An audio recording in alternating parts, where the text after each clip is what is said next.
అరుణాచలంకు విదేశీయులు ఎందుకు క్యూ కడుతున్నారు? విదేశీయులను ఆకర్షిస్తున్న ఆ రహస్యం ఏమిటి? అరుణాచలం కొండ కింద రమణ మహర్షి కంటపడ్డ సిద్ధుల సొరంగలోకం ఎక్కడుంది? అరుణాచలంలో లక్షల మంది గిరి ప్రదక్షిణ ఎందుకు చేస్తున్నారు? అసలు 14 కిలోమీటర్ల నడకలో మన శరీరంలో జరిగే సైంటిఫిక్ మార్పులేంటి? టోపీ అమ్మ పిచ్చిదా? మండుటెండలో స్వెటర్ ఎందుకు వేసుకుంటుంది? గిరి ప్రదక్షిణ ఎవరు చేయాలి, ఎవరు చేయకూడదు? గిరి ప్రదక్షిణ చేసినా కొందరికి చెడు ఎందుకు జరుగుతుందో ఈ వీడియోలో తెలుసుకుందాం. గుర్తుంచుకోండి, అరుణాచలం అంటే వచ్చేది కాదు, రప్పించుకునేది. ఈ వీడియో చూస్తున్నారంటే ఆ పరమశివుడి పిలుపు మీకు అందినట్లే. మీరు శివభక్తులు అయితే ఈ వీడియో చివరి వరకు తప్పకుండా చూడాల్సిందే. వీడియో ప్రారంభించే ముందు అరుణాచల శివ అని కామెంట్ చేసి వీడియోని లైక్ చేయండి.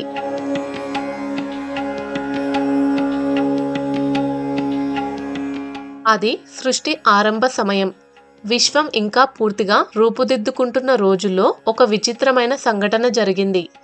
సృష్టికర్త అయిన బ్రహ్మదేవునికి స్థితికారకుడైన శ్రీ మహావిష్ణువుకి మధ్య ఒక చిన్న మాట పట్టింపు వచ్చింది. ఆ చిన్న మాటే రాను రాను ఒక పెద్ద అహంకారంగా మారింది. అప్పుడు బ్రహ్మదేవుడు ఇలా అన్నాడు, నేను సృష్టికర్తను. నేను లేకపోతే ఈ లోకాలు లేవు, ఈ జీవరాశి లేదు. కాబట్టి నేనే అందరికంటే గొప్పవాడిని, నేనే ఈ ప్రపంచానికి అధిపతిని అని తన గొప్పతనాన్ని చాటుకున్నాడు. దానికి చిరునవ్వు నవ్విన విష్ణుమూర్తి ఇలా అన్నాడు, ఓ బ్రహ్మ, నువ్వు సృష్టించవచ్చు, కానీ ఆ సృష్టిని కాపాడేది నేను. రక్షణ లేని సృష్టి నిలబడదు. అంతేకాదు, నువ్వు నా నాభి కమలం నుండి పుట్టావు, కాబట్టి నేనే శ్రేష్ఠుడిని అన్నాడు. చూసారా, దేవుళ్ళకైనా సరే నేను అనే అహంకారం వస్తే అది ఎంత ప్రమాదమో. వారిద్దరి వాదన అంతటితో ఆగిపోకుండా ఇద్దరి మధ్య భయంకరమైన యుద్ధానికి దారితీసింది. బ్రహ్మదేవుడు ఆయుధాలు ప్రయోగించాడు, విష్ణువు ప్రతిదాడి చేశాడు. వారిద్దరి యుద్ధం చూసి ముక్కోటి దేవతలు భయంతో వణికిపోయారు. లోకాలు తల్లడిల్లిపోతున్నాయి, నక్షత్రాలు రాలిపోతున్నాయి. ఈ యుద్ధం ఇలాగే జరిగితే విశ్వం నాశనం అయిపోతుందని దేవతలందరూ కలిసి కైలాసానికి పరుగులు తీశారు. దేవతలందరి మొర ఆలకించిన పరమశివుడు రంగంలోకి దిగాడు. బ్రహ్మ విష్ణువులు ఒకరిపై ఒకరు అత్యంత శక్తివంతమైన అస్త్రాలు ప్రయోగించడానికి సిద్ధమయ్యారు. సరిగ్గా అదే సమయంలో వారిద్దరి మధ్యలో ఒక అద్భుతం జరిగింది. భూమిని చీల్చుకుంటూ ఆకాశాన్ని దాటుకుంటూ కోటి సూర్యుల కాంతితో ఒక మహా అగ్నిస్తంభం ప్రత్యక్షమైంది. ఆ అగ్నిస్తంభానికి ఆది లేదు, అంతం లేదు. ఆ భయంకరమైన తేజస్సును చూసి బ్రహ్మ విష్ణువుల అస్త్రాలు చల్లబడిపోయాయి. వారి యుద్ధం ఆగిపోయింది. అప్పుడు ఆ అగ్నిస్తంభం నుండి ఒక భయంకరమైన స్వరం వినిపించింది. బ్రహ్మ, విష్ణు, మీలో ఎవరు గొప్ప అనే కదా మీ సందేహం.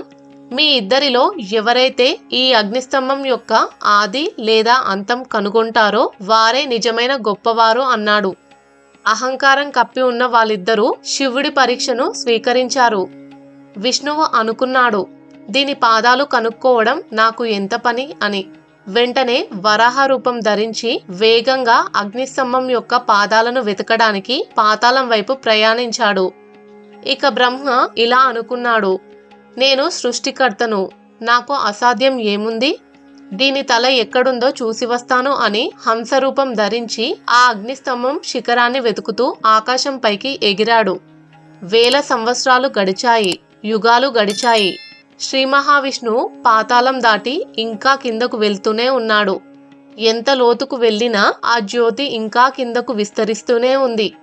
కానీ ఆ అగ్నిస్తంభం యొక్క మొదలు ఎక్కడా కనిపించడం లేదు. అలాగే బ్రహ్మదేవుడు పైకి ఇంకా పైకి ఎగురుతూనే ఉన్నాడు. ఎన్ని లోకాలు దాటినా ఆ అగ్నిస్తంభం యొక్క శిఖరం మాత్రం కనిపించడం లేదు. అయితే కిందకు వెళ్తున్న విష్ణుమూర్తికి ఒక విషయం అర్థమైంది. ఈ శక్తి సామాన్యమైనది కాదు, దీనికి అంతం లేదు అని గ్రహించాడు. వెంటనే శ్రీ మహావిష్ణువు తన అహంకారాన్ని వదిలేసి వెనక్కి తిరిగాడు. కానీ పైన బ్రహ్మ పరిస్థితి వేరు. కొన్ని యుగాలు ప్రయాణించేసరికి బ్రహ్మ బాగా అలసిపోయాడు. పైన శిఖరం కనిపించడం లేదు. అలాగని కిందకు వెళ్తే ఓడిపోయినట్లు అవుతుంది. ఎలాగైనా గెలవాలి అనే పట్టుదల బ్రహ్మలో మోసాన్ని రేకెత్తించింది. అప్పుడే ఎంతో ఎత్తు నుండి ఒక సుగంధం వెదజల్లుతూ మొగలి పువ్వు కిందకు పడుతూ కనిపించింది. బ్రహ్మ ఆ పువ్వును ఆపి అడిగాడు, ఓ కేతకీ పుష్పమా, నువ్వు ఎక్కడ నుండి వస్తున్నావు అని. అప్పుడు ఆ పువ్వు ఇలా సమాధానం ఇచ్చింది, నేను ఈ అగ్నిస్తంభం యొక్క శిఖరం నుండి పడుతున్నాను. అలా పడుతూ పడుతూ వేల యుగాలు గడిచిపోయాయి, కానీ భూమిని చేరలేదు అన్నది. బ్రహ్మదేవుడికి ఒక ఆలోచన వచ్చింది. ఈ అగ్నిస్తంభం శిఖరం ఎక్కడుందో దొరకలేదు, కానీ శిఖరం నుండి వచ్చిన సాక్ష్యం దొరికింది కదా అనుకొని బ్రహ్మ ఆ పువ్వుతో ఇలా అన్నాడు, నువ్వు నాకు ఒక సహాయం చేయాలి. నేను ఈ అగ్నిస్తంభం శిఖరాన్ని చూశానని నువ్వు అబద్ధం సాక్ష్యం చెప్పాలి అన్నాడు. మొదట ఆ మొగలి పువ్వు భయపడింది, కానీ సృష్టికర్త ఆజ్ఞ కాబట్టి గత్యంతరం లేక ఒప్పుకుంది. ఇద్దరూ తిరిగి బయలుదేరిన చోటికే వచ్చారు. శ్రీ మహావిష్ణువు ఎంతో వినయంగా చేతులు జోడించి, మహాదేవా, నీ పాదాలను నేను కనుక్కోలేకపోయాను, నా అజ్ఞానాన్ని క్షమించు, నువ్వు అనంతుడివి అని తన ఓటమిని అంగీకరించాడు. కానీ బ్రహ్మదేవుడు మాత్రం గర్వంగా తలెత్తుకొని, నేను గెలిచాను, నేను ఈ అగ్నిస్తంభం యొక్క శిఖరాన్ని చూశాను, దానికి సాక్ష్యం ఈ మొగలి పువ్వే అన్నాడు. ఆ మొగలి పువ్వు కూడా అవును, బ్రహ్మదేవుడు శిఖరాన్ని చూశాడు అని అబద్ధపు సాక్ష్యం చెప్పింది. అంతే, ఆ అబద్ధం వినగానే ఆ అగ్నిస్తంభం జ్వాలల మధ్య నుండి పరమేశ్వరుడు ప్రళయ రుద్రుడిలా బయటకు వచ్చాడు. బ్రహ్మ, సృష్టికర్తవై ఉండి గెలుపు కోసం ఇంతటి నీచమైన అబద్ధం ఆడతావా అంటూ శివుడు గర్జించాడు. ఆ గర్జనకు దిక్కులు పిక్కటిల్లాయి. ఆ క్షణంలో శివుడు ఒక కఠినమైన శాపం పెట్టాడు. బ్రహ్మ, నువ్వు సృష్టికర్తవే కావచ్చు, కానీ ఇకపై భూలోకంలో ఎవరూ నిన్ను పూజించరు. నీకు ఎక్కడా దేవాలయాలు ఉండవు. యజ్ఞయాగాదులలో నీకు స్థానం ఉన్నా భక్తులు నిన్ను అర్చించరు అని శపించాడు. తర్వాత శివుడి చూపు ఆ మొగలి పువ్వు వైపు మళ్ళింది. ఓ కేతకీ పుష్పమా, నువ్వు చూడ్డానికి అందంగా సుగంధాన్ని వెదజల్లుతున్నావు, కానీ అబద్ధపు సాక్ష్యం చెప్పి అపవిత్రమైపోయావు. ఇకపై నా పూజలో నీకు స్థానం లేదు. ఏ శివాలయంలోనూ నిన్ను నా శిరస్సుపై ఉంచరు అని శపించాడు. అప్పటి నుండి ఇప్పటి వరకు శివ పూజలో అన్ని రకాల పూలను వాడతారు, కానీ మొగలి పువ్వును మాత్రం సమర్పించరు. ఆ తర్వాత శివుడు విష్ణువు వైపు తిరిగాడు. పరమశివుడి ముఖంలో కోపం పోయి చిరునవ్వు వెలిసింది. విష్ణు, నువ్వు నా పాదాలను కనుక్కోలేకపోయినా సత్యాన్ని అంగీకరించావు.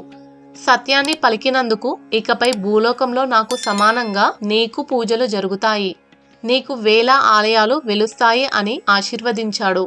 అలా బ్రహ్మ విష్ణువుల వివాదం ముగిసింది. కానీ అసలు సమస్య అప్పుడే మొదలైంది. బ్రహ్మ విష్ణువుల గొడవైతే సద్దుమణిగింది, కానీ పరమశివుడు ఆవిర్భవించిన ఆ మహా అగ్నిస్తంభం మాత్రం ఇంకా అలాగే మండుతూ ఉంది. సూర్యుడి కంటే 1000 రెట్లు ఎక్కువ వేడితో ఉన్న ఆ అగ్నిజ్వాలల వేడికి భూమి తట్టుకోలేకపోతుంది. దేవతలు, ఋషులు అందరూ కలిసి శివుడిని వేడుకోగా ఆ ప్రచండమైన అగ్నిని శివుడు తనలోనే దాచుకున్నాడు. ఆ అనంతమైన అగ్నిస్తంభం మెల్లగా నిశ్చలంగా మారిపోయింది. అలా ఆ జ్యోతి స్తంభం ఘనీభవించి ఒక మహాపర్వతంలా మారింది. అదే ఈరోజు మనం చూస్తున్న అరుణాచలం. అరుణం అంటే అగ్ని అని అర్థం. అచలం అంటే కదలనిది లేదా కొండ అని అర్థం. అంటే అగ్నియే కొండగా మారిన క్షేత్రం కాబట్టి దీనిని అరుణాచలం అంటారు. అయితే పరమశివుడు కొండగా మారాక ఒక గొప్ప వరాన్ని ఇచ్చాడు. ఈ భూమిపై ఏ క్షేత్రానికైనా వెళ్ళి పూజలు చేస్తే పుణ్యం వస్తుంది. కానీ ఈ అరుణాచల కొండను ఎవరైతే మనసులో స్మరిస్తారో వారు ఎక్కడున్నా సరే వారికి ముక్తి లభిస్తుంది అని చెప్పాడు. ఇక్కడ దేవుడు గుడిలో మాత్రమే లేడు, ఆ కొండ రూపంలో ఉన్నదే దేవుడు. అందుకే భక్తులు గుడి చుట్టూ కాకుండా ఆ కొండ చుట్టూ 14 కిలోమీటర్లు గిరి ప్రదక్షిణ చేస్తారు. మిత్రులారా, మీరు ఒక్కసారైనా అరుణాచలం వెళ్ళండి. ఒకవేళ వెళ్ళడం కుదరకపోతే ఇప్పుడు ఈ క్షణమే కళ్ళు మూసుకుని మనసులో ఓం అరుణాచలేశ్వరాయ నమః అని స్మరించుకోండి. ఆ శివుడి అనుగ్రహం తప్పక లభిస్తుంది. ఇక్కడ శివుడు అరుణాచలేశ్వరుడుగా, పార్వతీదేవి అపిత కుచాంబగా పిలువబడుతున్నారు. సంస్కృతంలో అపిత అంటే ఎప్పుడూ చనుబాలు త్రాగనిది లేదా తల్లిపాలు అవసరం లేనిది అని అర్థం. అంటే అమ్మవారు సాక్షాత్తు జగన్మాత. ఆమెకు జన్మ లేదు. అయితే ఒకరోజు పరమశివుడు గాఢమైన ధ్యానంలో ఉండగా పార్వతీదేవి సరదాగా స్వామిని ఆటపట్టించాలని వెనక నుండి వచ్చి తన మృదువైన చేతులతో శివుడి 2 కళ్ళను మూసింది. అంతే, ఆ ఒక్క క్షణం లోకాలని స్తంభించిపోయాయి. తాను చేసిన తప్పుకు ప్రాయశ్చిత్తంగా అమ్మవారు అరుణాచల పవిత్ర గిరిని ప్రదక్షిణ చేసింది. ఇప్పటికీ గిరి ప్రదక్షిణ చేయడానికి ప్రధాన కారణం పార్వతీదేవే. కార్తీక మాసంలో కృతికా నక్షత్రం రోజున పరమశివుడు అమ్మవారి భక్తికి మెచ్చి అఖండమైన జ్యోతి స్వరూపంలో ఆ కొండపై దర్శనమిచ్చాడు. అప్పుడు ఒక అద్భుతం జరిగింది. ఈ రోజు నుండి నువ్వు నా శరీరంలో సగభాగం అంటూ ఆమెను తన వామభాగంలో అంటే ఎడమవైపు చేర్చుకున్నాడు. అలా శివపార్వతులు అర్ధనారీశ్వర స్వరూపంగా మారిన పవిత్ర స్థలమే ఈ అరుణాచలం. పరమశివుడు జ్యోతి స్వరూపంలో దర్శనమిచ్చాడు కాబట్టే ఇప్పటికీ కార్తీక పౌర్ణమి రోజున ఆ కొండ మీద మహాదీపాన్ని వెలిగిస్తారు. సముద్ర మట్టానికి దాదాపు 2668 అడుగుల ఎత్తులో ఉన్న అరుణాచల శిఖరం పైన కార్తీక పౌర్ణమి నాడు సాయంత్రం సరిగ్గా 6 గంటలకి ఈ అద్భుతం జరుగుతుంది. అయితే దీనికోసం వాడే సామాగ్రి తెలిస్తే మీరు ఆశ్చర్యపోతారు. ఈ మహాదీపానికి దాదాపు 5 అడుగుల ఎత్తు ఉన్న భారీ రాగి పాత్ర అయినటువంటి కొప్పెర వాడతారు. అందులో దాదాపు 3.5 టన్నుల స్వచ్ఛమైన నెయ్యిని నింపుతారు. ఇదంతా భక్తులు ఎంతో భక్తితో సమర్పించిన నెయ్యి. అంతేకాదు కొన్ని వందల మీటర్ల పొడవున్న గదా బట్టను ఒత్తిగా ఉపయోగిస్తారు. సరిగ్గా సాయంత్రం 6 గంటలకు కింద ఆలయంలో అర్ధనారీశ్వరుడు బయటకు రాగానే ఒక జెండా ఊపుతారు. ఆ సంకేతం అందగానే కొండపైన అరుణాచల శివ హరహర మహాదేవ అనే నినాదాలతో ఆ ఆకాశాన్ని తాకే జ్యోతిని వెలిగిస్తారు. ఆ క్షణం అక్కడ ఉండే వైబ్రేషన్స్ మాటలో చెప్పలేం, అంతా శివమయమే. ఆ మహాదీపం వెలుగు దాదాపు 30-40 కిలోమీటర్ల దూరం వరకు కనిపిస్తుంది. ఆ దీపం వరుసగా 11 రోజుల పాటు అఖండంగా వెలుగుతూనే ఉంటుంది. ఆ జ్యోతిని దర్శిస్తే మనలోని అజ్ఞానం అనే చీకటి తొలగిపోయి జ్ఞానం అనే వెలుగు వస్తుందని భక్తుల ప్రగాఢ విశ్వాసం. అయితే జియాలజిస్టుల ప్రకారం అరుణాచల కొండరాళ్ళు హిమాలయాల కంటే పురాతనమైనవి. ఇది కేవలం రాయి కాదు, కోట్లాది సంవత్సరాల చరిత్ర. అందుకే దీనిని ప్రపంచంలోనే అత్యంత పురాతన పర్వతం అంటారు. ఈ కొండ మీద దొరికే మొక్కలు, వీచే గాలి అన్ని ఔషధ గుణాలు కలిగినవే. ఆ గాలిని పీల్చినా చాలు ఎన్నో దీర్ఘకాలిక రోగాలు నయమవుతాయని ఆయుర్వేద నిపుణులు చెబుతారు.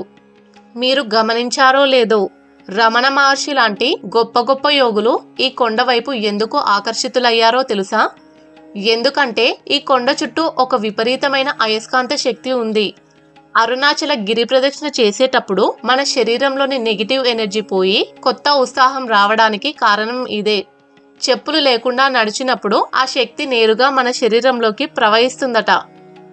అయితే సాధారణంగా మనం గుడికి వెళ్తే గర్భగుడిలో ఉన్న విగ్రహం చుట్టూ ప్రదక్షిణ చేస్తాం.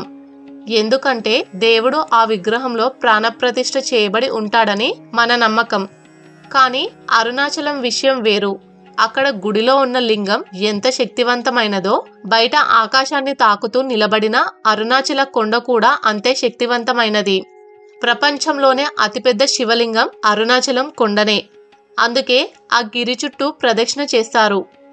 ప్రదక్షిణలో ప్రా అంటే పాపాలను పోగొట్టేది అని, దా అంటే కోరికలను తీర్చేది అని, క్షి అంటే జ్ఞానాన్ని ఇచ్చేది అని, నా అంటే ముక్తిని ప్రసాదించేది అని అర్థం. అంటే మీరు అరుణాచల కొండ చుట్టూ వేసే ప్రతి అడుగు మీ కర్మలను కడిగేసే ఒక ప్రక్షాళన క్రియ. చాలామంది అడుగుతుంటారు, స్వామి నాకు ఆపరేషన్ అయ్యింది, నేను నడవలేను కదా, ఆటోలో లేదంటే కారులో చుట్టూ తిరగొచ్చా అని. కానీ భయపడకండి, అరుణాచలం ఒక పవిత్రమైన ప్రదేశం. గిరి ప్రదక్షిణ చేసేటప్పుడు మొదటి అడుగులో ఉన్న బరువు 10వ అడుగులో ఉండదు. 2వ కిలోమీటర్లో వచ్చే కాళ్ళ నొప్పి 4వ కిలోమీటర్లో మాయమైపోతుంది. ఎవరో ఎత్తుకొని నడిపిస్తున్నట్లు ఒక అదృశ్య శక్తి మిమ్మల్ని ముందుకు తోస్తుంది. అదే అరుణాచల మహిమ. ఇప్పుడు కొంచెం సైన్స్ మాట్లాడుకుందాం. అరుణాచల గిరి ప్రదక్షిణ దూరం సరిగ్గా 14 కిలోమీటర్లు. ఎందుకు 14? ఎందుకు 10 కాదు? ఎందుకు 20 కాదు? మన శరీరంలో 14 లోకాలున్నాయని, 14 ముఖ్యమైన నాడులు ఉన్నాయని యోగశాస్త్రం చెబుతుంది. గిరి ప్రదక్షిణ 14 కిలోమీటర్ల నడకలో ఒక్కో కిలోమీటర్ మీ ఒక్కో అంతర్గత శక్తి కేంద్రాన్ని యాక్టివేట్ చేస్తుంది. అంతేకాదు, ఆ కొండ చుట్టూ ఉండే మట్టి మరియు గాలి సాధారణమైనవి కావు. అరుణాచల కొండపై కొన్ని వేల రకాల అరుదైన ఔషధ మొక్కలు ఉన్నాయి.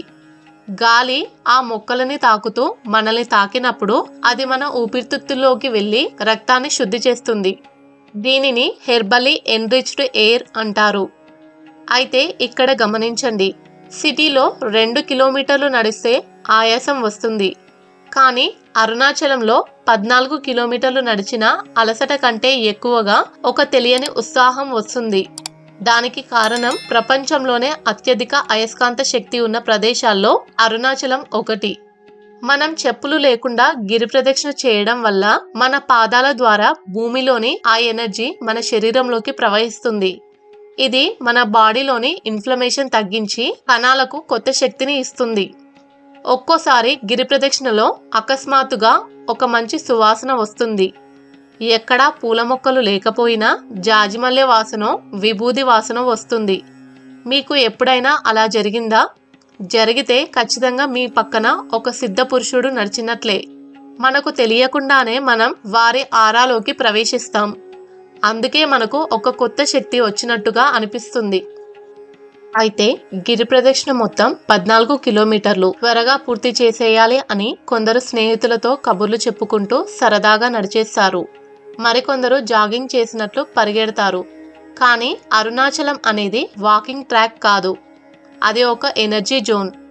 పూర్వం సిద్ధపురుషులు అరుణాచలం చుట్టూ ప్రదక్షిణ చేసేటప్పుడు అడుగులో అడుగు వేసుకుంటూ వెళ్ళేవారు. దీని అర్థం కుడి పాదం వేశాక ఎడమ పాదాన్ని చాలా దూరంగా వెయ్యరు. కుడి పాదానికి ఆనుకుని లేదా కొంచెం ముందు మాత్రమే వేస్తారు. దీని వెనక ఒక అద్భుతమైన సైన్స్ ఉంది.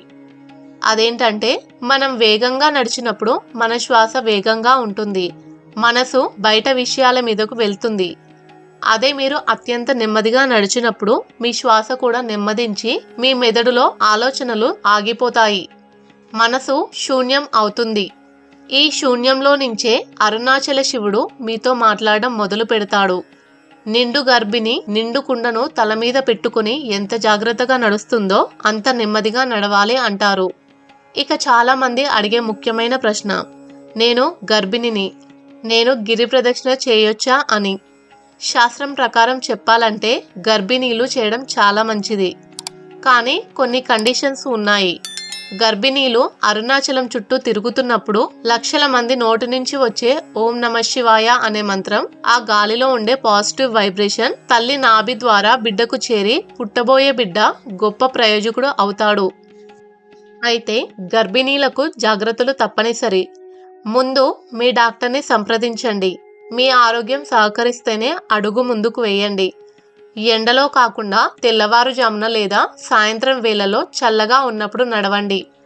14 కిలోమీటర్లు పూర్తి చేయలేకపోతే పర్వాలేదు, ఎంత దూరం నడవగలరో అంతే నడవండి. మిగతా దూరం ఆటోలో వెళ్ళినా ఆ పరమేశ్వరుడు అర్థం చేసుకుంటాడు. మీతో పాటు నీళ్లు, ఏదైనా పండు ఉంచుకోండి. ఆకలితో ప్రదక్షిణ చేయకూడదు. మరి వయసు పైబడిన వారు, కాళ్ళనొప్పులు ఉన్నవారు ఏం చేయాలి అని కొందరంటారు. వృద్ధులు, నడవలేని వారు మానసిక ప్రదక్షిణ చేయవచ్చు. అంటే ఆటోలోనో బండి మీదో వెళ్తూ మనసును మాత్రం ఆ పరమశివుడి పాదాల దగ్గరే ఉంచాలి. కానీ ఒక్క విషయం గుర్తుంచుకోండి, సాధ్యమైనంత వరకు కనీసం కొన్ని అడుగులైనా అరుణాచల నేల మీద నడవడానికి ప్రయత్నించండి. ఎందుకంటే అక్కడి మట్టిలో నల్లటి అయస్కాంత రేణువులు ఉంటాయని జియాలజిస్టులు చెబుతారు.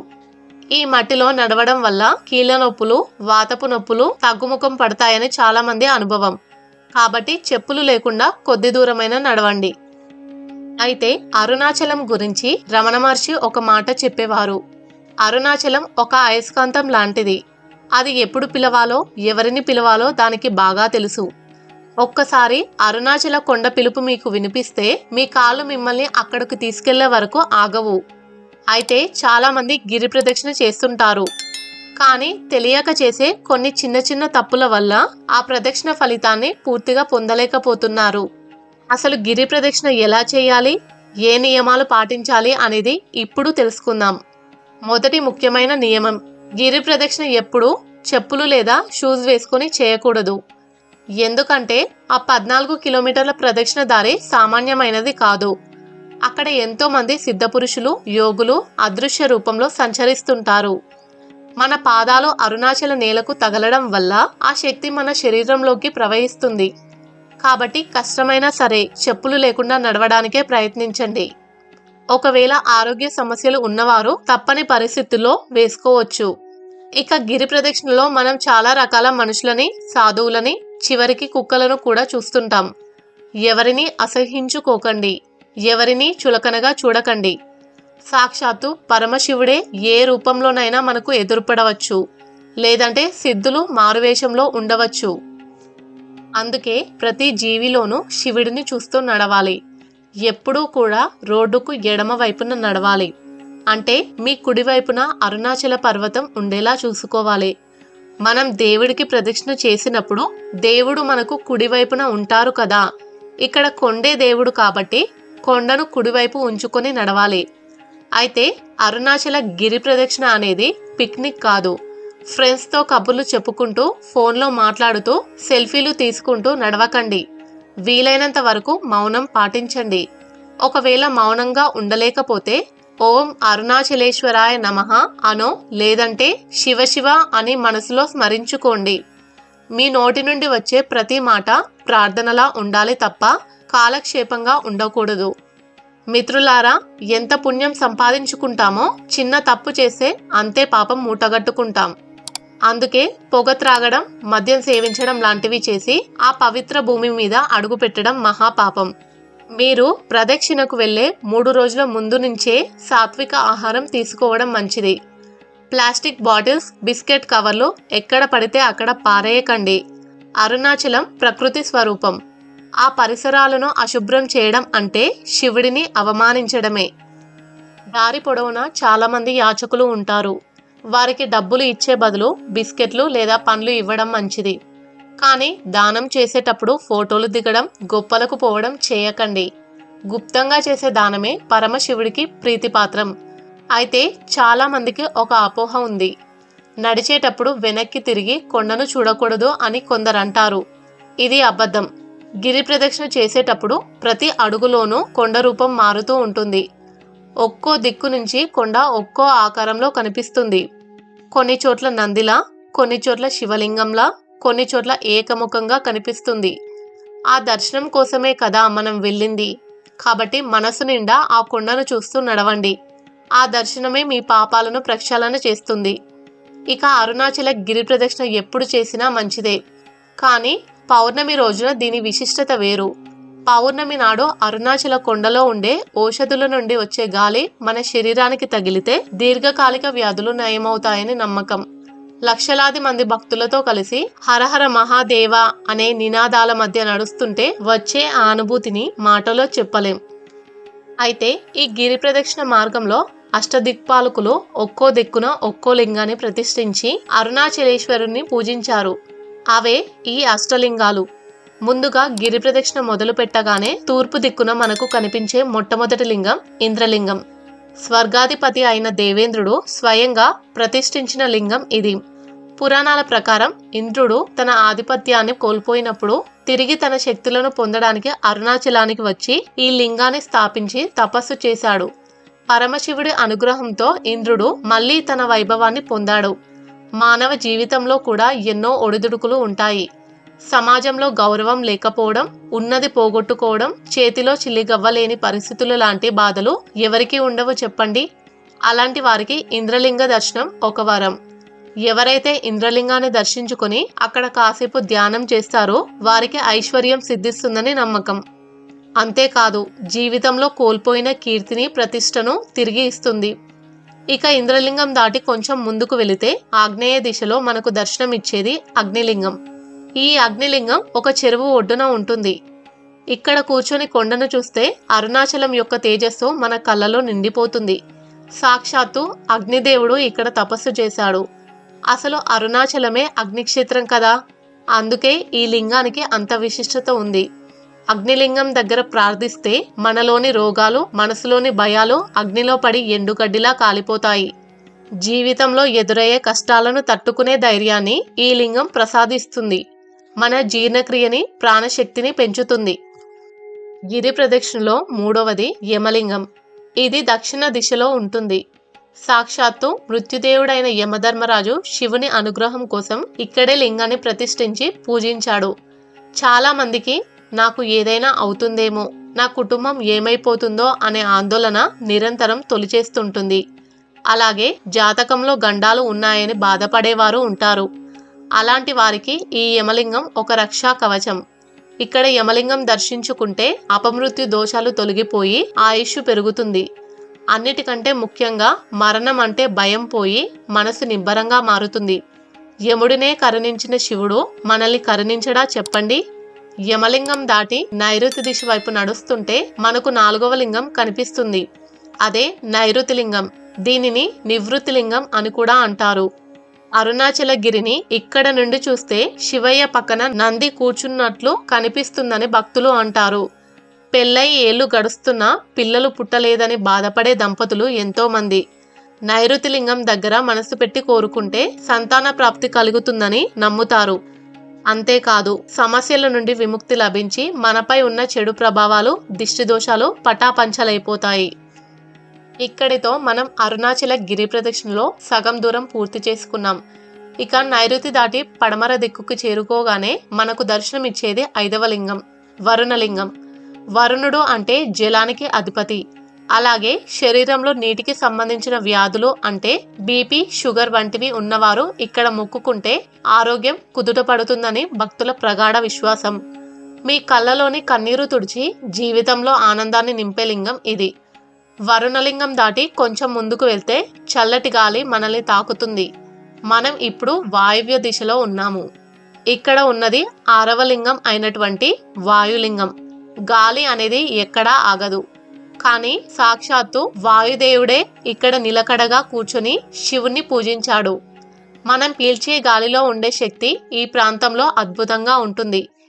ఈ రోజుల్లో ప్రతి ఒక్కరికి ఉండే సమస్య ఒత్తిడి, మనసు నిలకడగా ఉండక ఎప్పుడూ ఏదో ఆలోచన.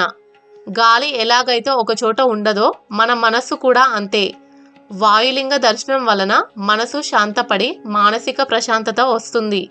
ముఖ్యంగా శ్వాసకోశ వ్యాధులు, గ్యాస్ ట్రబుల్, గుండె జబ్బులు వంటి సమస్యలతో బాధపడేవారు ఈ వాయులింగం దగ్గర ఒక్క నిమిషం కళ్ళు మూసుకొని గాలిని పీల్చుకోండి. ఆ శివయ్యే మీ శ్వాసగా మారి మిమ్మల్ని రక్షిస్తాడు. ఇక వాయులింగం దాటి ఉత్తర దిక్కుకు చేరుకోగానే మనకు కనిపించే 7వ లింగం కుబేరలింగం. యక్షరాజు అయిన కుబేరుడు సకల ఐశ్వర్యాలకు అధిపతి. కానీ ఆ స్థానం కుబేరునికి ఊరికే రాలేదు. ఇదే అరుణాచలంలో ఈ ఉత్తర దిక్కున లింగాన్ని ప్రతిష్ఠించి ఘోర తపస్సు చేశాడు. పరమశివుడు మెచ్చి నవనిధులకు అధిపతిని చేశాడు. ఈ రోజుల్లో చాలా మంది అప్పుల ఊబిలో కూరుకుపోయి ఉంటారు. వ్యాపారంలో నష్టాలు, ఆర్థిక ఇబ్బందులు, ఎంత సంపాదించినా చేతిలో చిల్లి గవ్వ మిగలక మనిషిని నిద్రపోనివ్వవు. అలాంటి వారు కుబేరలింగాన్ని మనస్ఫూర్తిగా దర్శించుకోవాలి. ఇక్కడ కుబేరలింగాన్ని ప్రార్థిస్తే ఆర్థిక సమస్యలు మెల్లగా తొలగిపోయి ధనలాభం కలుగుతుందని నమ్మకం. పేదరికం పోయి మహాలక్ష్మి కటాక్షం సిద్ధిస్తుంది. అందుకే అరుణాచల గిరి ప్రదక్షిణలో ఇక్కడ రద్దీ కొంచెం ఎక్కువగానే ఉంటుంది. ఇక చివరగా మనం చేరుకునేది 8వ లింగం, ఈశాన్యలింగం. ఇది ఈశాన్య దిక్కున ఉంటుంది.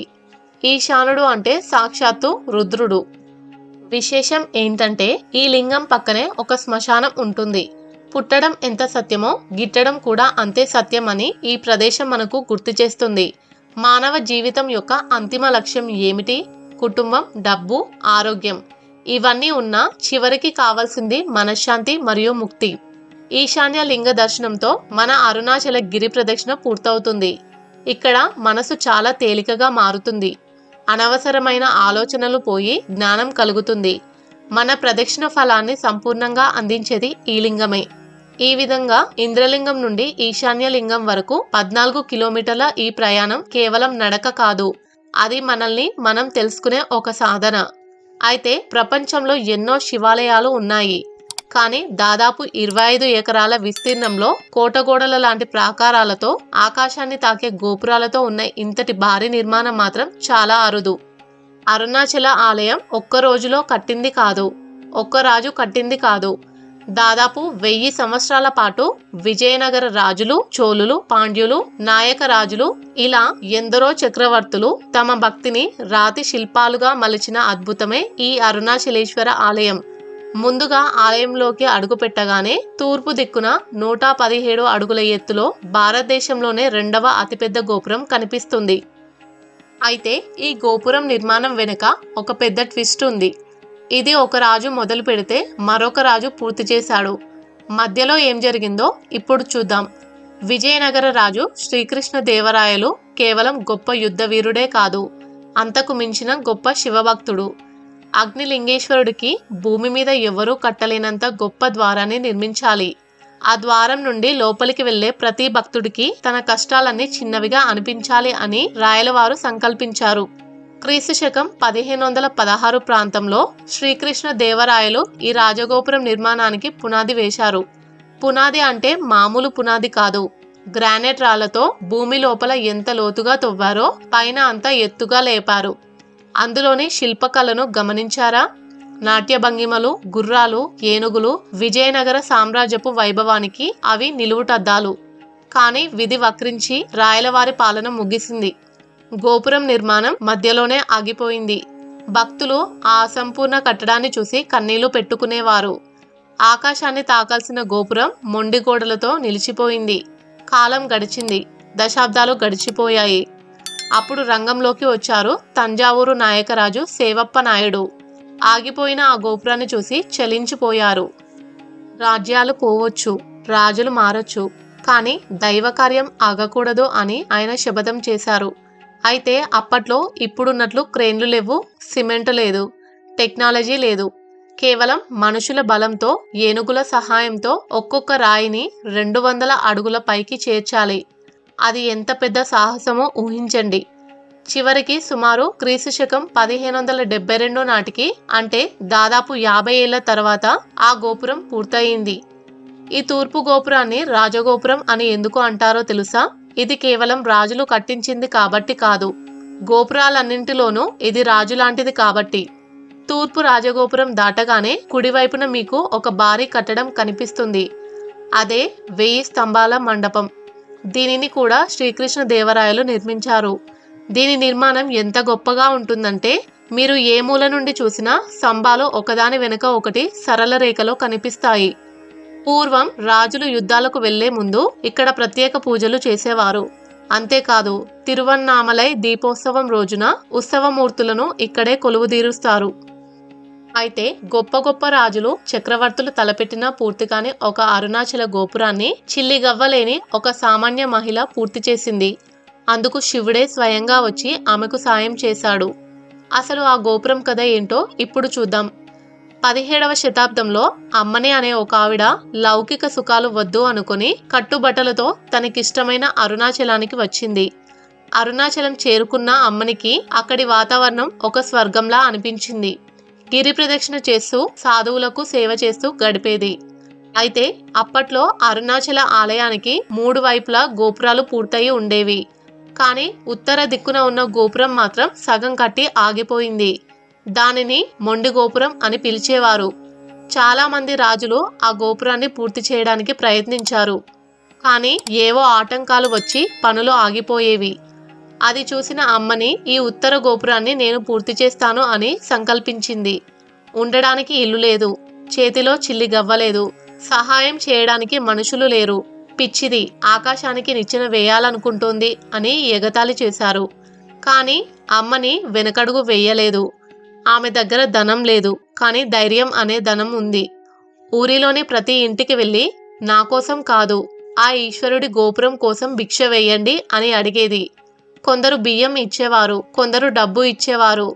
ఆ వచ్చిన దాంతో గోపుర నిర్మాణం మొదలుపెట్టింది. ఎండలో రాళ్ళు మోసేది, మట్టి కలిపేది. పగలు రాత్రి అనే తేడా లేకుండా కష్టపడేది. ఆమె కష్టం చూసి నెమ్మదిగా భక్తులు కూడా సాయం చేయడం మొదలుపెట్టారు. సంవత్సరాలు గడుస్తున్నాయి. గోపురం ఒక్కో అడుగు పైకి లేస్తుంది. కానీ ఒకానొక దశలో డబ్బులు పూర్తిగా అయిపోయి కూలీలకు ఇవ్వడానికి ఏమీ లేదు. ఆ శివుడిని తలుచుకుంటూ అమ్మని అమ్మన్ ఎంతో బాధపడింది. అప్పుడే ఒక అద్భుతం జరిగింది. కూలీలు పని ఆపేస్తాం అని బెదిరించినప్పుడు అమ్మని అమ్మన్ కళ్ళు మూసుకుని శివుడిని ప్రార్థించి చేతిలో ఉన్న విభూదిని కూలీలకు ఇచ్చింది. ఇదే నా దగ్గర ఉంది, తీసుకోండి అంది. ఆశ్చర్యంగా ఆ కూలీలు ఆ విభూదిని తీసుకుని ఇంటికి వెళ్లారు. మరుసటి రోజు చూసేసరికి ఆ విభూది వారి కష్టానికి తగ్గ బంగారు నాణేలుగా మారిపోయింది. అమ్మని అమ్మన్ సామాన్య మహిళ కాదు, సాక్షాత్తు అన్నపూర్ణేశ్వరి అని అందరూ గుర్తించారు.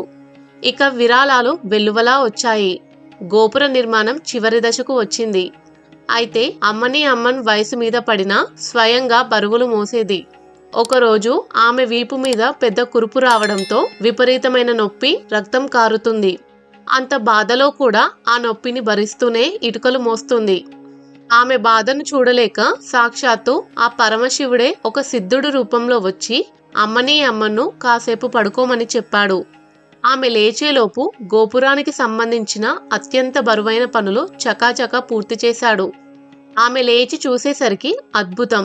ఉత్తర దిక్కున ఉన్న గోపురం మొత్తం పూర్తయిపోయింది. అప్పుడు అర్థమైంది అందరికీ, వచ్చింది సాక్షాత్తు ఆ అరుణాచలేశ్వరుడే అని. నిజమైన భక్తి ఉంటే చేతిలో చిల్లి గవ్వలేకపోయినా ఆకాశాన్ని తాకే గోపురాలను నిర్మించవచ్చు, కొండలను కూడా కరిగించవచ్చు అని నిరూపించిన అమ్మని అమ్మన్ జీవితం మనందరికీ ఆదర్శం. అయితే క్రీస్తు శకం 15వ శతాబ్దం అరుణగిరి అనే బాలుడు జన్మించాడు. అతడు పుట్టుకతోనే అపరమేధావి. ఎంతటి కవిత్వం అయినా అవలీలగా చెప్పగల దిట్ట. చిన్నప్పటి నుండే సాహిత్యం, వ్యాకరణం, పురాణాలు అతని నాలుక మీద నాట్యం చేసేవి. అది చూసి ఇతను పెరిగి పెద్దయ్యాక గొప్ప పండితుడు అవుతాడని అందరూ అనుకున్నారు. కానీ విధిరాతం మరోలా ఉంది. యవ్వనంలోకి అడుగుపెట్టగానే అరుణగిరి బుద్ధి గతి తప్పింది. అరుణగిరికున్న పాండిత్యం, తెలివితేటలన్నీ పక్కదారి పట్టాయి. అతను కేవలం శారీరక సుఖం, కామం అనే రొంపిలో దిగబడిపోయాడు. ఇంట్లో తల్లిదండ్రులు లేరు. ఉన్నదల్లా ఒకే ఒక అక్క. ఆమెకు తమ్ముడంటే ప్రాణం. తమ్ముడు ఎప్పటికైనా మారుతాడు, మంచి దారిలో నడుస్తాడు అనే ఆశతో ఉండేది. అరుణగిరిని ఊరంతా అసహ్యించుకునే స్థాయికి దిగజారిపోయాడు.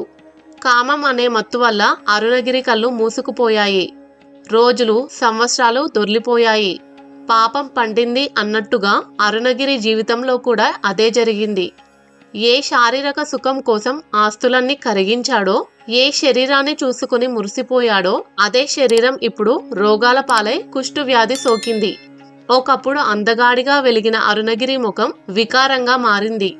శరీరం నిండా పుళ్ళు, వాటి నుండి దుర్వాసన. నిన్నటిదాకా దగ్గరకు రానిచ్చిన వేశ్యలు ఇప్పుడు అతన్ని చూడగానే తలుపులు వేయడం మొదలుపెట్టారు.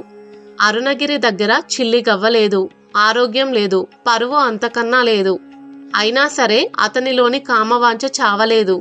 తమ్ముడి పరిస్థితి చూసి ఆ అక్క గుండె తరుక్కుపోయేది. ఉన్నదంతా తమ్ముడికి ఇచ్చేసింది. ఆఖరికి ఇంట్లో తినడానికి తిండి కూడా లేని పరిస్థితి. అయితే ఒకరోజు కామంతో కళ్ళు మూసుకుపోయిన అరుణగిరి తన అక్క దగ్గరకు వెళ్ళి, అక్క, నాకు డబ్బు కావాలి అని అడిగాడు. ఆ డబ్బు ఎందుకో ఆ అక్కకు తెలుసు. మరోసారి ఏ వేష దగ్గరకో వెళ్ళడానికి అని ఆమెకు అర్థమైంది. కానీ ఆ ఇంట్లో చిల్లి గవ్వలేదు. తన తమ్ముడు ఎంతగా దిగజారిపోయాడో చూసి ఆమె తట్టుకోలేక ఆమె ఒక మాట అన్నది. అరుణగిరి, ఇంట్లో ఏమీ మిగలలేదురా. నా దగ్గర డబ్బులు లేవు, నగలు లేవు. నీకు ఇంకా స్త్రీ సుఖమే కావాలంటే బయట వాళ్ళ దగ్గరకు ఎందుకు వెళ్తావు? ఇదిగో నేనున్నాను కదా, నేను ఆడదానినే కదా అన్నది. అంతే. ఆ మాట ఒక పిడుగులా అరుణగిరి చెవిలో పడింది. ఆ ఒక్క మాటతో అతనిలోని కామం ఒక్కసారిగా భస్మమై మత్తు వదిలిపోయింది. తాను ఎంత నీచుడో, ఎంత పాపినో అతనికి అర్థమైంది. అక్కడ ఒక్క క్షణం కూడా ఉండలేకపోయాడు. పశ్చాత్తాపంతో ఏడుస్తూ ఇంటి నుండి బయటకు పరిగెత్తాడు. ఈ పాపిష్టి బ్రతుకు నాకు వద్దు అని అరుస్తూ అరుణాచలంలోని వల్లాలా మహారాజు గోపురం శిఖరానికి చేరాడు. కింద చూసే మనుషులు చీమల్లా కనిపిస్తున్నారు. 2 చేతులు జోడించి, కుమారస్వామి, నేను చేసిన తప్పులకు ప్రాయశ్చిత్తం లేదు. వచ్చే జన్మలో అయినా నన్ను మంచివాడిగా పుట్టించు తండ్రి అని ఆ ఎత్తైన గోపురంపై నుండి గాలిలోకి దూకేశాడు. అతను భూమిపై పడే సమయంలో ఒక అద్భుతం జరిగింది. ఎక్కడి నుండో 2 చేతులు వచ్చి మెరుపు వేగంతో అతని గాలిలోనే పట్టుకున్నాయి. అరుణగిరి కళ్ళు తెరిచాడు. నేను చనిపోయానా, ఇది స్వర్గమా అనుకున్నాడు. కాని సాక్షాత్తు ఆ సుబ్రహ్మణ్య స్వామే అతనిని కాపాడాడు. ఆ కుమారస్వామి తన చేతిలోని వేల్ అనే శూలం తీసుకుని అరుణగిరి నాలుక మీద ప్రణవ మంత్రాన్ని, షడక్షరి మంత్రాన్ని రాశాడు. ఆ స్పర్శ తగలగానే అరుణగిరి శరీరంలోని రోగాలు మాయమయ్యాయి. బూతులు మాట్లాడిన నోరు ఇప్పుడు అమృతం లాంటి తిరుప్పగల్ గానం చేస్తుంది. కానీ దైవ అనుగ్రహం దొరకగానే కష్టాలు తీరిపోతాయా? లేదు. నిజమైన భక్తుడికి పరీక్షలు అక్కడే మొదలవుతాయి. అప్పట్లో అరుణాచలంని ప్రౌఢదేవరాయలు అనే రాజు పరిపాలించేవాడు. ఆయన ఆస్థానంలో ముఖ్య సలహాదారుగా సంబంధన్ డాన్ అనే పండితుడు ఉండేవాడు. ఇతను గొప్ప కాళికాదేవి ఉపాసకుడు. కాని అతని భక్తిలో వినయం కంటే అహంకారం ఎక్కువ. నేనే గొప్ప పండితుడిని అని విర్రవీగేవాడు. కానీ ఎప్పుడైతే అరుణగిరి నాథర్ గురించి ప్రజలు గొప్పగా చెప్పుకోవడం మొదలుపెట్టారో సంబంధన్ డాన్కి అసూయ మొదలైంది. అరుణగిరిని ఎలాగైనా అవమానించి ఊరి నుండి తరిమేయాలని నిర్ణయించుకున్నాడు. వెంటనే సంబంధన్ డాన్ రాజు దగ్గరికి వెళ్ళి, మహారాజా, ఆ అరుణగిరి కేవలం కవి మాత్రమే, దైవశక్తి ఉన్నవాడు కాదు. ప్రజలను మభ్యపెడుతున్నాడు. కావాలంటే పరీక్ష పెట్టండి అని సవాలు విసిరాడు. అమాయకుడైన రాజు అతని మాటలు నమ్మి అరుణగిరిని, సంబంధన్ డాన్ను సభకు పిలిపించాడు. పోటీ నియమం ఏమిటంటే ఎవరు తమ భక్తితో దేవుణ్ణి ప్రత్యక్షంగా రప్పించగలరో వారే గొప్ప. ముందుగా సంబంధన్ డాన్, నా మంత్రశక్తితో కాళికామాతను ఇప్పుడే రప్పిస్తాను చూడండి అని గర్వంగా చెప్పాడు. మంత్రాలు చదివాడు, పూజలు చేశాడు. గంటలు గడిచాయి. అరుస్తున్నాడు, గంతులేస్తున్నాడు. కాని కాళికాదేవి రాలేదు. ఎందుకంటే అమ్మవారు భక్తికి లొంగుతుంది కాని అహంకారానికి కాదు కదా. సంబంధన్ డాన్ ముఖం నల్లబడిపోయి తలదించుకున్నాడు. ఇప్పుడు అరుణగిరి వంతు వచ్చింది. అతను కళ్ళు మూసుకుని కుమారస్వామిపై ఒక పాట అందుకోగానే ఆ సభ అంతా ఒక వైబ్రేషన్ మొదలైంది. పాట పతాక స్థాయికి చేరగానే సభా మండపంలోని ఒక రాతి స్తంభం బద్దలై అందులో నుండి కోటి సూర్యకాంతులతో సాక్షాత్తు సుబ్రహ్మణ్య స్వామి దర్శనమిచ్చాడు. రాజుగారు అరుణగిరి పాదాల మీద పడ్డారు.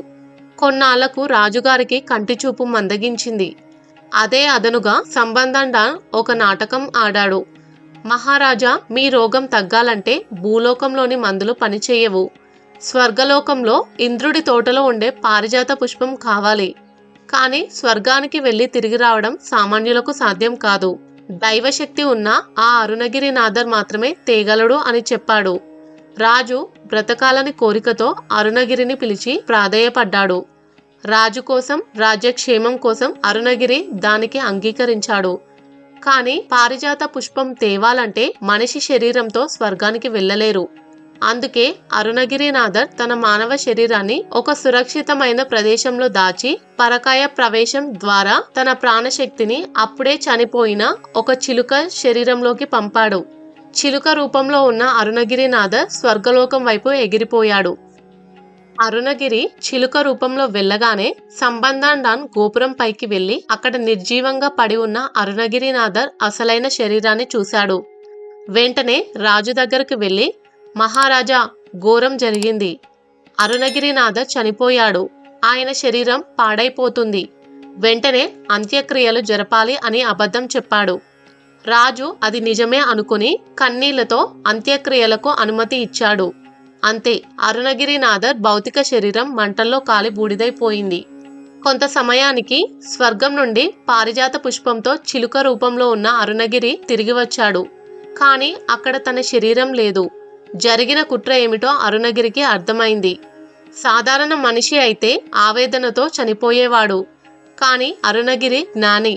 ఆ దేవుడిని స్తుతిస్తూ ఆ చిలుక రూపంలోనే ఉండిపోయాడు. పగ తీర్చుకున్నాను అనుకున్న సంబంధన్ డాన్ కాలగర్భంలో కలిసిపోయాడు. కాని చిలుకగా మారిన అరుణగిరి యుగాలు దాటినా నిలిచిపోయాడు.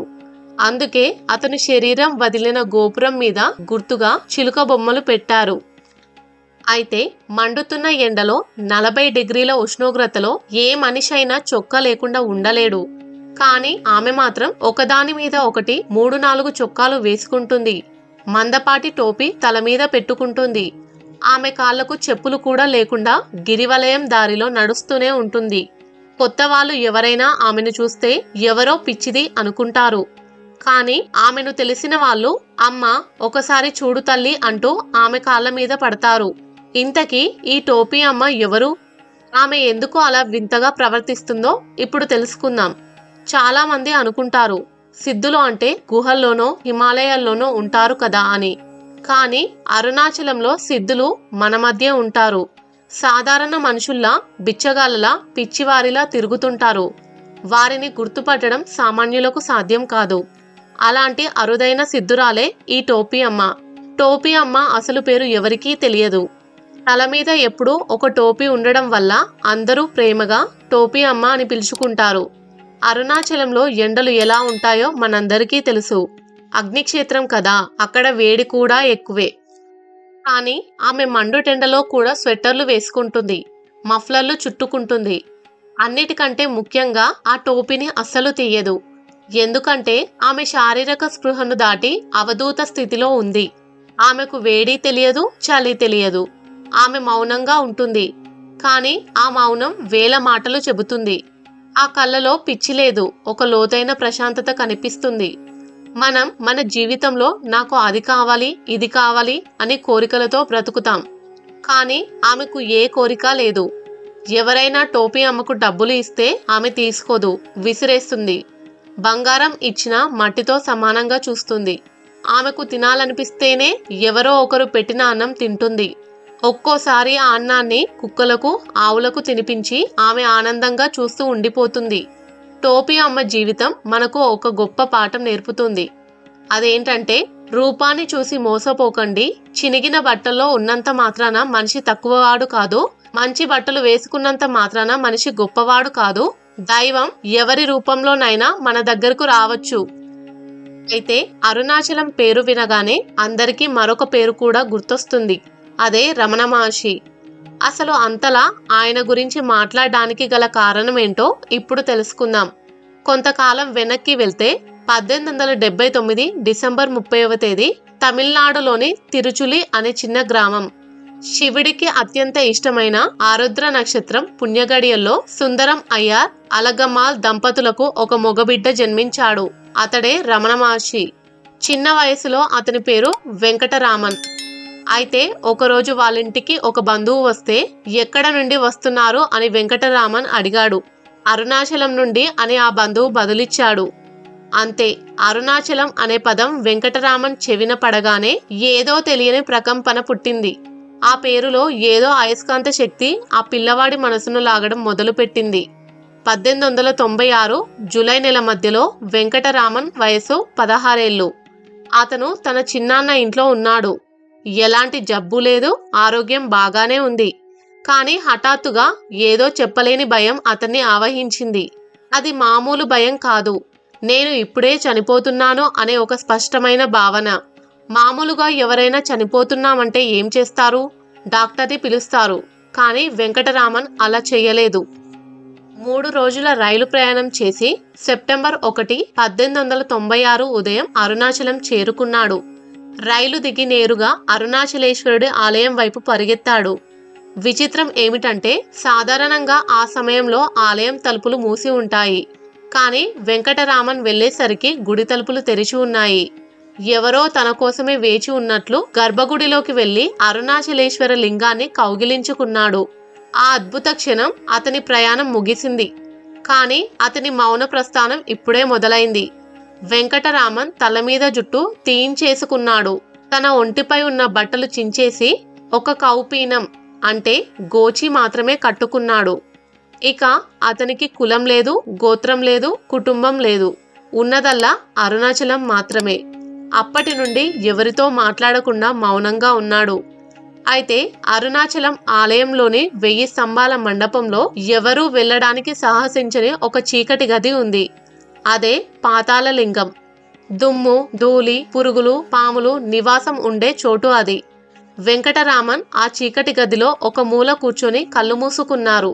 ఆయన సమాధి స్థితిలో వారాల తరబడి కళ్ళు తెరవలేదు. ఆ తేమ నేల మీద కూర్చున్నందుకు ఆయన తొడల కింద ఉన్న మాంసాన్ని చీమలు, చెదపురుగులు కొరికేస్తున్నాయి. రక్తం చీముకారుతో ఆ ప్రదేశమంతా దుర్వాసన వస్తుంది. కానీ ఆశ్చర్యం ఏమిటంటే నా శరీరాన్ని ఏదో తింటోంది అనే స్పర్శ కూడా స్వామికి లేదు. అప్పుడప్పుడు అల్లరి పిల్లలు ఆ చీకటి గుహపై రాళ్లు రువ్వేవారు. కానీ రమణులు చెలించలేదు. ఆ సమయంలో అరుణాచలంలోనే శేషాద్రి స్వామి అనే మరో గొప్ప యోగి ఉండేవారు. శేషాద్రి స్వామి స్వయంగా అక్కడికి వచ్చి ఆ అల్లరి పిల్లలను తరిమి కొట్టారు. కొంతమంది భక్తుల సహాయంతో ఆ బాలుడిని పాతాళం నుండి బయటకు తీసినప్పుడు వాళ్ళు చూసిన దృశ్యం చూసి భయంతో వణికిపోయారు. వెంకటరామన్ తొడల వెనుక భాగం పూర్తిగా పురుగులు తినేశాయి. రక్తం చీము గడ్డకట్టి ఉన్నాయి. అయినా కూడా ఆ బాలుడి ముఖంలో మాత్రం అదే ప్రశాంతత, అదే చిరునవ్వు. అప్పటి నుండి ప్రజలు ఆయన్ని బ్రాహ్మణ స్వామి అని పిలవడం మొదలుపెట్టారు. తర్వాత రమణ మహర్షి గురుమూర్తం అనే ప్రదేశంలో సుమారు 1.5 ఏళ్ల పాటు ఉన్నారు. అక్కడే పాలని స్వామి అనే మలయాళీ సాధువు రమణ మహర్షికి నీడలా మారిపోయారు. కొంతకాలం తర్వాత రమణ మహర్షి అమ్మగారు అన్నీ వదిలేసి అరుణాచలం వచ్చేశారు. అమ్మ రాకతో ఆశ్రమంలో వంటగది మొదలైంది. అంతవరకు భిక్షాటన చేసి తినే రమణ మహర్షికి అమ్మ స్వయంగా వండి పెట్టడం మొదలుపెట్టింది. ఆమె కేవలం వంట మనిషి కాదు, ఆశ్రమానికి తల్లిగా మారింది. అయితే 1922వ సంవత్సరంలో రమణ మహర్షి అమ్మగారికి ఆరోగ్యం క్షీణించి చివరి గడియలు వచ్చాయి. సాధారణంగా కొడుకులు తల్లి చనిపోతే కర్మకాండాలు చేస్తారు. కానీ ఆమె చనిపోయే ముందు సుమారు 10 గంటల పాటు రమణ మహర్షి ఆమె పక్కనే కూర్చొని ఒక చేతిని ఆమె తల మీద, మరో చేతిని ఆమె గుండె మీద ఉంచారు. ఆమె ఆత్మ మళ్ళీ ఇంకో జన్మ ఎత్తకుండా ఆమెకు మోక్షం ప్రసాదించారు. ఆమె ప్రాణం గాలిలో కలవలేదు. రమణ మహర్షి స్పర్శతో ఆ అరుణాచలంలోనే లీనమైపోయింది. తల్లికి అంతకంటే గొప్ప బహుమతి ఏముంటుంది? రమణ మహర్షికి మనుషులు, జంతువులు అనే తేడా లేదు. ఆయనకు అందరూ సమానమే. నేను ఎవరు అనే రమణ మహర్షి బోధన వలన ఎంతో మంది విదేశీయులు అరుణాచలం రావడం మొదలు పెట్టారు. కాలం గడుస్తోంది. 1950 ఏప్రిల్ 14వ తేదీ రాత్రి 8:47 ఆశ్రమం బయట వేలాది మంది భక్తులు. ఆయన కళ్ళ నుండి చివరిగా 2 ఆనంద బాష్పాలు రాలి ఊపిరి మెల్లగా ఆగిపోయింది. సరిగ్గా అదే క్షణంలో ఆకాశంలో ఒక అద్భుతం జరిగింది. ఒక పెద్ద జ్యోతి నేరుగా వచ్చి అరుణాచల కొండ శిఖరంలో లీనమైపోయింది. ఈ అరుణాచలం కొండ గురించి పైకి కనిపించే నిజాలే కాకుండా మన కంటికి కనిపించని ఊహకందని ఎన్నో రహస్యాలు అరుణాచల కొండ గర్భంలో దాగి ఉన్నాయని మీకు తెలుసా? పురాణాల ప్రకారం ఈ కొండ కృతయుగంలో అగ్నిలా, త్రేతాయుగంలో మాణిక్యంలా, ద్వాపర యుగంలో బంగారు కొండలా, ఇప్పుడు కలియుగంలో రాతి కొండలా కనిపిస్తుంది. అంటే ఆ అగ్ని, ఆ వెలుగు ఇప్పటికీ ఆ కొండ లోపల దాగి ఉంది. అయితే ఈ కొండ మీద కంటికి కనిపించే గుహలు కొన్ని మాత్రమే. కానీ కంటికి కనిపించని గుహలు వేల సంఖ్యలో ఉన్నాయట. కానీ అవి మనలాంటి సామాన్య మనుషులకు కనిపించే సొరంగాలు కాదు. కొన్నేళ్ల కింద కొంతమంది విదేశీయులు మరియు జియాలజిస్టులు ఈ కొండ లోపల ఏముందో తెలుసుకోవాలని ప్రయత్నించారు. కొండకు ఉన్న కొన్ని సన్నని రంధ్రాల ద్వారా కెమెరాలు పంపడానికి ప్రయత్నించినప్పుడు వారికి లోపలి నుండి వింతైన శబ్దాలు, ఓంకార నాదాలు వినిపించాయట. అంతేకాదు, అక్కడ ఎవరికీ కనిపించని తేనెటీగలు వారిని తరిమి కొట్టాయని చెబుతుంటారు. దీన్ని బట్టి మనకు అర్థమయ్యేది ఏంటంటే అర్హత లేని వారు లోపలికి వెళ్తే తిరిగి రాలేరు. ఆ సొరంగాల లోపల సిద్ధపురుషులు తమ సూక్ష్మ రూపాలతో తపస్సు చేసుకుంటూ ఉంటారు. వారికి మనకు కాలమానం వేరు. మనకు 100 సంవత్సరాలు అయితే అక్కడ వారికి ఒక్క రోజుతో సమానం కావచ్చు. అందుకే వారు యుగయుగాలుగా అక్కడ జీవించి ఉన్నారు. అయితే ఇవన్నీ పుకార్లు అని కొట్టిపారేసే వారికి సాక్షాత్తు రమణ మహర్షి జీవితంలో జరిగిన ఒక సంఘటన సమాధానం చెబుతుంది. రమణ మహర్షి సత్యానికి ప్రతిరూపం. ఆయన ఎప్పుడూ అబద్ధం చెప్పలేదు, కల్పించి మాట్లాడలేదు. ఒకరోజు రమణులు అరుణాచలం కొండ మీద తిరుగుతున్నప్పుడు ఒక పెద్ద గండశిల పక్కన ఆయనకు ఒక మార్గం కనిపించింది. ఆ దారి గుండా వెళ్దామని ఆయన ప్రయత్నించినప్పుడు ఒక అద్భుతమైన దృశ్యం కనిపించింది. ఒక పెద్ద మర్రి చెట్టు కింద ఎంతో మంది యోగులు, సిద్ధులు సమావేశమై ఉన్నారు. అది ఒక వేరే ప్రపంచం. అక్కడ వెలుగు భూమి మీద ఉండే వెలుగు లాంటిది కాదు. అది చాలా ప్రశాంతంగా, దివ్యంగా ఉంది. ఆ లోపల పచ్చని తోటలు, జలపాతాలు ఉన్నాయని రమణులు తమ భక్తులకు చెప్పారు. అయితే ఆయన ఆ లోపలికి వెళ్ళడానికి ప్రయత్నించినప్పుడు కందిరీగలు ఆయనను కుట్టడం వలన కాళ్ళు మొద్దుబారిపోయాయి. అంటే ఇప్పుడు లోపలికి రావద్దు, నీ పని ఇంకా బయట ప్రపంచంలో మిగిలే ఉంది అని ఆ ప్రకృతి ఆయనకు సంకేతం ఇచ్చింది. ఆ తర్వాత దారి మాయమై ఎంత వెతికినా మళ్ళీ ఎవరికీ కనిపించలేదు. ఇప్పుడు కొంచెం ప్రాక్టికల్గా ఆలోచిద్దాం. భూగర్భ శాస్త్రం ప్రకారం అరుణాచలం అగ్ని పర్వత సంబంధితరాలతో ఏర్పడిన పురాతనమైన పర్వతం. సాధారణంగా ఇలాంటి పర్వతాల లోపల సహజంగా ఏర్పడిన గుహలు ఉండే అవకాశం 100% ఉంది. సాధారణ మనిషికి ఆక్సిజన్ లేని ఆ గుహల్లో ఉండడం అసాధ్యం. కానీ యోగ విద్యలో ప్రాణాయామం ద్వారా శ్వాసను నియంత్రించి గాలి, ఆహారం లేకుండా సంవత్సరాల తరబడి జీవించే శక్తి సాధువులకు ఉంటుంది. మీరు ఎప్పుడైనా గమనించారా? లండన్లో లగ్జరీ కార్లలో షికారు చేయవలసిన వాళ్ళు, న్యూయార్క్ టైమ్స్ స్క్వేర్లో ఖరీదైన సూట్లు వేసుకుని తిరగాల్సిన వాళ్ళు మన భారతదేశంలో ఒక చిన్న పట్టణంలో కాలికి చెప్పులు లేకుండా మండుటెండలో ఎందుకు నడుస్తున్నారు? వారి చేతిలో ఐఫోన్ ఉండదు, మెడలో రుద్రాక్షలు ఉంటాయి. వేల మైళ్ళ దూరం నుండి అసలు ఏం వెతుక్కుంటూ వీరంతా ఇక్కడికి వస్తున్నారో తెలుసుకుందాం. చాలా మంది విదేశీయులు చెప్పే మాట ఒక్కటే, నేను ఈ కొండని చూడగానే నా మనసులోని ఆలోచనలు ఆగిపోయాయి, నా మెదడులోని గందరగోళం స్తంభించిపోయింది.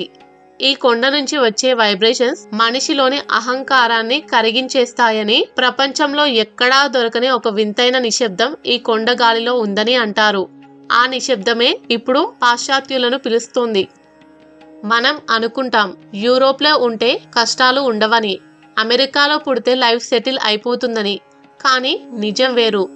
అక్కడ భౌతిక సుఖాలు ఉన్నాయి. పెద్ద ఇల్లు, మంచి కార్లు, 24 గంటల కరెంటు, డబ్బు అన్నీ ఉన్నాయి.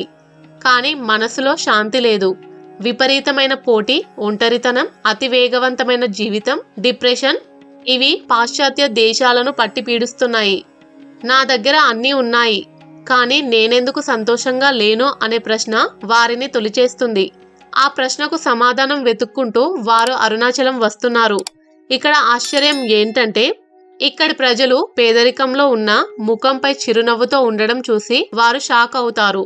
మనం పాశ్చాత్య సంస్కృతి వైపు, పబ్బుల వైపు, పార్టీల వైపు పరిగెడుతుంటే, విదేశీయులు మాత్రం మన సనాతన ధర్మం వైపు, మన యోగ విద్య వైపు, మన ఆధ్యాత్మికత వైపు పరిగెడుతున్నారు.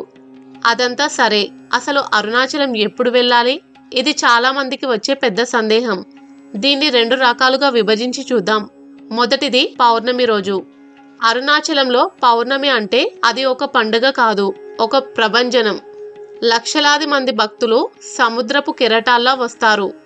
లక్షల మంది గొంతుకల నుండి వచ్చే ఓం అరుణాచల శివ అనే నామస్మరణలో మీరు కూడా కలిసిపోయి గిరి ప్రదక్షిణ చేస్తుంటే ఆ అనుభూతే వేరు. మీకు అలసట అస్సలు తెలియదు. భక్తుల సమూహమే మిమ్మల్ని ముందుకు నడిపిస్తుంది. మీకు ఆ అద్భుతమైన శక్తిని అనుభవించాలనుకుంటే పౌర్ణమికి వెళ్ళాలి. కానీ రూమ్స్ దొరకడం చాలా కష్టం. నెల రోజుల ముందే బుక్ చేసుకోవాలి. సాధారణంగా 1000 ఉండే రూమ్ 3-4 వేలు ఉండొచ్చు. గిరి ప్రదక్షిణలో నడవడానికి కూడా ఇబ్బందిగా ఉండొచ్చు.